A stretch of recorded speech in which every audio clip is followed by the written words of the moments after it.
Bismillahirrahmanirrahim. Assalamu alaikum wa rahmatullah. Alors, dans cette vidéo, nous allons voir ensemble comment est-ce que la pluie se forme.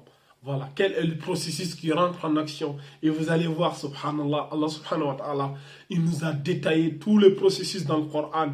Et la science vient des siècles, des millénaires plus tard, confirmer que ce qui a été dit dans le Coran, c'était véridique. Subhanallah, le miracle du Coran, c'est juste étonnant.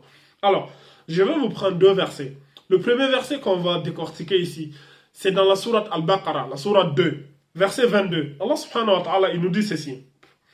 أعوذ بالله من الشيطان الرجيم الذي جعل لكم الأرض فراشا والسماء بناء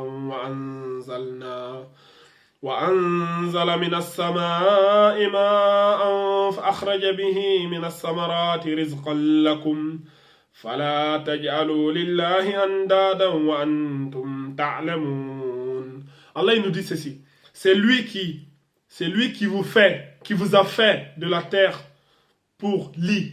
Allah il parle ici avec des paraboles, tu vois. Allah il parle dans un langage que seuls les doués d'intelligence peuvent comprendre. Allah il dit ici la terre, c'est comme un lit, tu vois. Il a fait la terre comme un lit pour nous.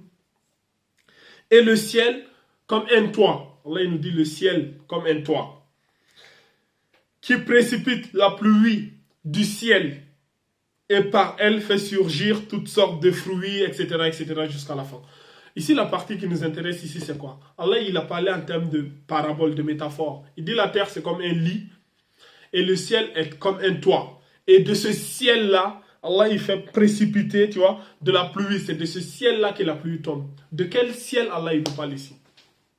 Car je vous ai toujours dit, quand Allah, il parle de ciel, dans la langue arabe de l'époque, le ciel, c'est quoi? Quand tu sors dehors, quand tu soulèves ta tête, tout ce qui est là-haut, là, dans l'espace là, on appelle ça as-sama, le ciel.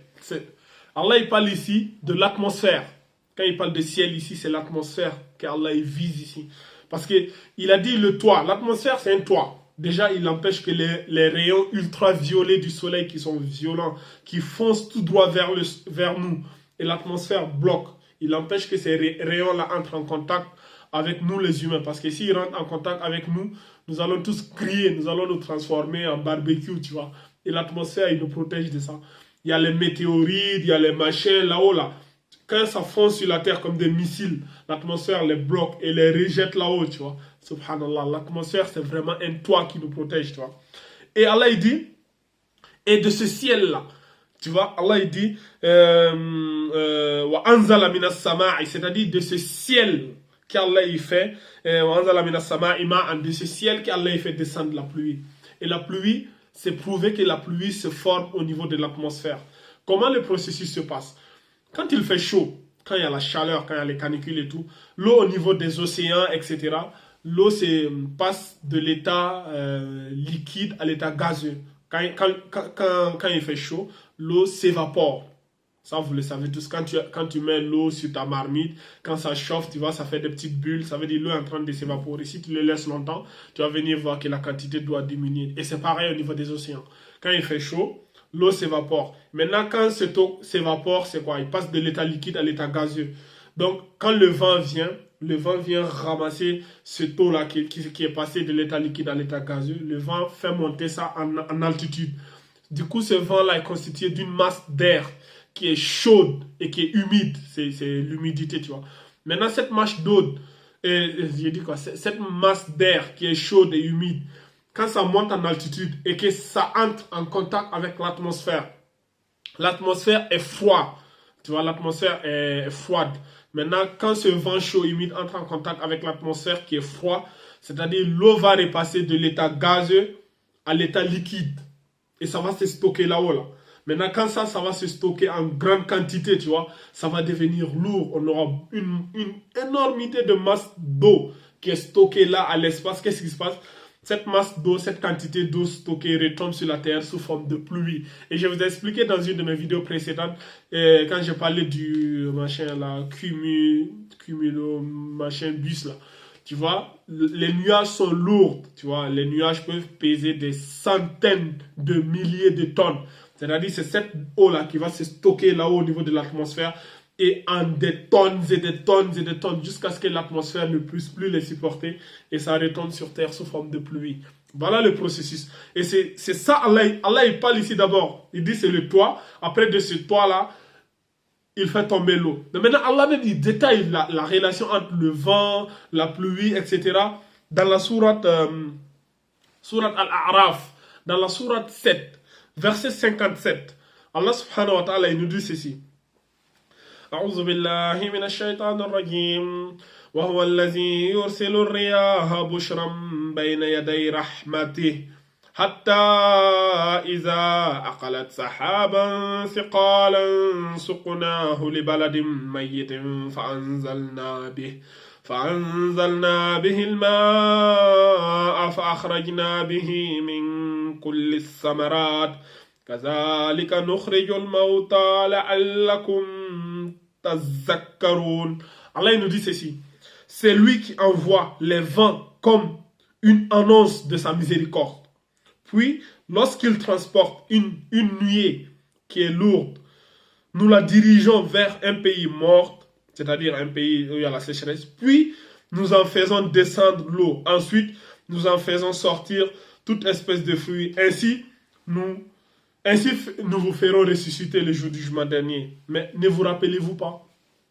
Subhanallah. On voit bien ici, Allah il a bien décrit ce que je vous ai expliqué tout à l'heure, le processus là. Le vent qui ramasse l'eau au niveau des océans, qui les fait monter en altitude, qui rentre en contact avec l'atmosphère qui est froide et le vent chaud se transforme en état liquide. Tu vois, l'eau passe de l'état gazeux à l'état liquide et ça se stocke, ça devient des nuages qui sont lourds, qui transportent de l'eau. Le vent qui fait transporter ça et qui fait retomber. Allah il a détaillé tout le processus ici. Voilà pourquoi il dit c'est lui qui envoie les vents comme une annonce de sa miséricorde. C'est le vent qui... C'est-à-dire, sans le vent, il n'y aurait pas d'eau sur terre, on n'aurait pas la pluie. Donc, le vent joue un grand rôle, tu vois. Le vent, il vient, il ramasse l'eau au niveau des océans, l'eau qui s'est évaporée, et il la fait monter. Alors, il dit, puis, lorsqu'il transporte une nuée lourde, c'est-à-dire les vents vont transporter l'état gazeux, il va les faire monter au niveau de l'atmosphère. L'atmosphère, ça va se transformer en des nuages. Tu vois, ça va stocker des quantités d'eau qui sont lourdes. Allah même, il a détaillé que les nuages sont lourds. Allez-y voir dans ma précédente vidéo, j'avais parlé de cela, tu vois. Donc, puis lorsqu'il transporte une nuée lourde, nous la dirigeons vers un pays mort. C'est-à-dire maintenant, ça va diriger, quand il dit pays mort, c'est-à-dire dans un endroit où il n'y a pas la pluie, tu vois, et un endroit, la sécheresse, genre un endroit désertique, tu vois. Puis nous en faisons descendre de l'eau. Allah il dit c'est maintenant à partir de cet endroit il fait descendre de l'eau. Tu vois, subhanallah al-azim. Tout le processus est détaillé dans le Coran. Moi la question que je vais vous poser, qui a enseigné cela au messager d'Allah sallallahu alayhi wa sallam? Qui a enseigné cela? Vous n'allez pas me dire que le messager d'Allah sallallahu alayhi wa sallam c'est lui qui a inventé cela tout seul. Là, Wallah, c'est Allah subhanahu wa ta'ala qui l'a enseigné. Parce que les scientifiques, ils ont eu besoin d'avoir des appareils hyper sophistiqués, des machines, des télescopes, des machins pour voir tout ça. C'est des choses qui sont vraiment, en fait, invisibles à l'œil nu. Un humain sur Terre, sans tous ces appareils, aura du mal à voir tout ça, à comprendre tout ce processus-là. Et le messager d'Allah, sallallahu alayhi wa sallam, Allah l'a enseigné cela. Tu vois. Le Coran, je vous dis, quand tu connais le Coran, tu en avances sur tout. Le Coran, je te dis, ce n'est pas un livre scientifique. Mais 80% du Coran est scientifique si tu le comprends. C'est-à-dire que tu ne peux pas dissocier la science et le Coran. C'est un livre qui est adapté à tout temps, à toute époque, jusqu'à la fin du monde. Dites-moi ce que vous pensez de ce processus-là. هذا وأعلم والله عز وجل أعلى وأعلم سبحانك اللهم وبحمدك أشهد أن لا إله إلا أنت أستغفرك وأتوب إليك وآخر دعوانا أن الحمد لله رب العالمين.